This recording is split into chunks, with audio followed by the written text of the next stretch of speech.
ماوەیەکە پارتی کرێکارانی کوردستان و سوپای تورکیا بەردەوامن لە شەڕکردن بە سوڵی بۆردومانی ناوچە کوردستانیەکان دەکرێت. ئەمڕۆ دەپرسین پەرلەمانی کوردستان و حکوومەتی هەرێمی کوردستان بۆچی بێدەنگن لە ئاست ئەم هێرشانەدا. لەگەڵمان بن.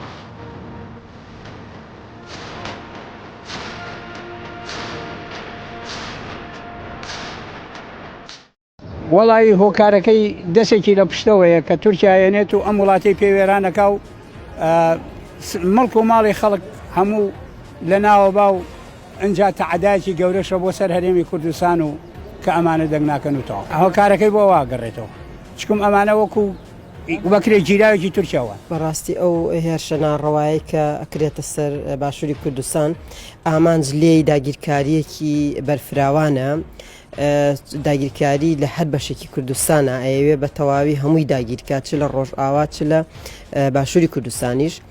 لەبەرەوە هەندێک لەو حیزبانەی کە لە باشووری کوردستانە بەرژەوەندەکانن لەگەڵ دەوڵەتی تورکیایە و ئەتوانم بڵێم کارمەندی تورکیان، لەبەرەوە پەرلەمانتارەکانیشیان بەداخەوە بێ هەڵوێستن لەگەڵ ڕێزما کە هەندێک لە پەرلەمانتارەکان هەڵوێستیان هەیە چی لە پەرلەمانی عێراق چی لە پەرلەمانی هەرێمی کوردستانیش، بەڵام بەگشتی حیزبەکان ئەوانەی بە تایبەت لە دەسەڵاتایە بێ هەڵوێستن چونکە بەرژەوەندەکان لەگەڵ دەوڵەتی تورکیا بۆ مانەوەی خۆیان لە ناو دەسەڵاتدا لەبەر ئەوە بێدەنگیە لەو لایەنانەوە، بۆیە هەمویان سەرقاپی یەک مەنجەڵن و بێدەنگن چکە بەرژەوەندیان لەوەیان نییە کە خاک و نیشتیمان بپارێزن.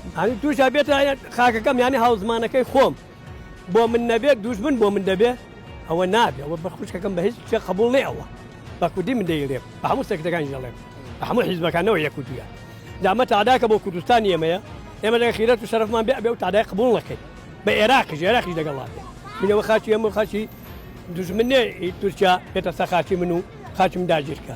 ئەم چوار پارتیەش کەماوەتەوە هەتا ئێستا ئێمە هیچ قوارێکی سیاسی فەرمیمان نییە.